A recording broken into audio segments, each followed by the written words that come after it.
ப்ராப்பரான கரெக்டான விஷன் இல்லாதனாலையும் விஷனை நோக்கி எப்படி பிரயாணம் பண்ணுறதுன்னு ஒரு அவேர்னஸ் இல்லாதனால மட்டுமே மிகப்பெரிய ஒரு growth எடுக்கக்கூடிய சில பல என்டர்பிரனர்ஸ் அவங்களோட பொட்டென்ஷியல் அளவுக்கு க்ரோ ஆகாமல் இருக்காங்க அப்படிங்கிறது is creating the ego system.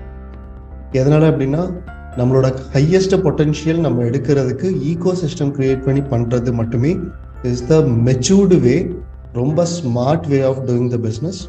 நம்ம மற்றவங்க ரொம்ப ஹார்ட் ஒர்க் பண்ணி ரொம்ப நாள் கழித்து அச்சீவ் பண்ணுற ஒரு விஷயத்த நம்ம ரொம்ப ஈஸியாக ரொம்ப ஜாலியாக ஃபன்னாக, அதாவது ஃபன் அப்படின்னா என்னென்னா என்டர்டெயின்மெண்ட்டாக, நம்ம பிஸ்னஸை ஒரு என்டர்டெயின்மெண்ட் மாதிரி நம்ம என்ஜாய் பண்ணி பண்ண முடியும். பொழுதுபோக்காக நான் நினச்சி நம்மளுடைய வருமானத்தை ஈட்ட முடியும். அப்படி பண்ணும்போது actually that is the right way to do the business. நம்ம என்ஜாய் பண்ணால் அதை பொழுதுபோக்குன்னு மட்டும் நம்ம சொல்ல வேண்டியதில்லை, பொழப்புக்காகவும் சொல்லலாம். ஓகே, ஸோ நம்ம எப்போ என்ஜாய் பண்ணி நம்ம ஈகோ சிஸ்டமை ரொம்ப அழகாக ரொம்ப இன்வால்மெண்ட்டோட ரொம்ப பொறுப்போட நம்ம கிரியேட் பண்ணுறோமோ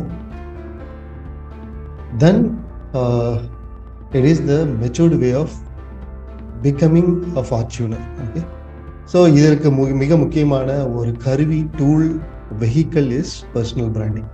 ஸோ அந்த பர்சனல் பிராண்டிங் நோக்கின ஒரு பிரயாணத்தில் நம்ம இருக்கோம். So ecosystem is nothing but franchise அல்லது பிரான்ச்சஸ் அல்லது ஆன்லைன் சென்ட்ரிக்காக நம்ம பிஸ்னஸை கொண்டு போக முடியும். உதாரணத்துக்கு பார்த்தீங்கன்னா என்னோட business is online centric. So அதே மாதிரி உங்களோட பிஸ்னஸில் ஃப்ரான்ச்சைஸா அல்லது பிரான்ச்சோ அல்லது ஈகோ சிஸ்டமோ யூ ஹாவ் டு கிரியேட். அப்போது எல்லாமே நம்ம ஈகோ சிஸ்டம் பேஸ் பண்ணி நம்ம மூவ் பண்ணலாமா அப்படின்னு கேட்டால் I am repeating that very important point. நம்ம மலையேற போகிறோம், ட்ரெக்கிங் போகிறோம், மலையேற போய் இந்த இடத்துக்கு ரீச் பண்ண போகிறோம் அப்படின்னு சொன்னால் அது எந்த இடத்துல ரீச் பண்ண போகிறோங்கிறத புரிஞ்சுக்கிட்டு அதை மைண்டில் வைக்கணுமே வழியா கண்ணில் வைக்கக்கூடாது. எப்பவுமே அதையவே பார்த்துட்டு போனால் இன்னும் இவ்வளோ தூரமா அப்படின்னு சொல்லுவாங்க. இந்த பழனிக்கு பாத யாத்திரை போகிறவங்கலாம் அந்த குழந்தைகளை எப்படி சொல்லிருப்பாங்க, தான் அங்கேப்பா அந்த ஒரு மரம் தெரியுது பாரு, அங்கே தான் முருகர் இருக்காருவா அப்படின்னு சொல்லி கூட்டிகிட்டு போவாங்க. அந்த மரத்துக்கு போகும்போது தான் இன்னும் கொஞ்சம் தூரம் தான் அப்படின்னு சொல்லிட்டு கூட்டிகிட்டு போவாங்க. பிகாஸ் அதுதான் ரைட்டான way to deal with that long journey. Okay, ரொம்ப ஷார்ட் ஜேர்னின்னு நினைக்கிறவங்க மட்டும் ஸ்பீடாக ஓடுவாங்க. அது 100 மீட்டர்ஸ் ரேஸ் மாதிரி ஓடுவாங்க. நம்மளோட business is not 100 metres race. எப்போ நம்ம ரேஸ் மாதிரி ஓடுறோமோ அப்போ சீக்கிரமாக நம்ம ரெஸ்ட் எடுக்கிறதுக்கு உட்காரும்போது பழைய தெம்போட நம்ம ஓட முடியாமல் போகலாம். நிறைய பேர் அந்த இடத்துக்கு குவிட் பண்ணுறதுக்கும் கூட வாய்ப்பு இருக்குது. ஸோ ஏன்னா கம்ஃபர்ட் ஜோனில் போய் நம்ம ரீச் ஆகிறதுக்கு வாய்ப்பு இருக்குது. வேறஸ் நம்ம ஸ்லோவாக போகும்போது அண்ட் ஸ்டெடியாக போகும்போது, ஸ்லோவாக எதுக்கு போகிறோம், ஸ்டெடியாக போகிறதுக்காக தான் போகிறோம். ஃபாஸ்ட்டாக போனால் ஸ்டெடியாக போக முடியாது அப்படின்னு கூட சொல்லலாம்.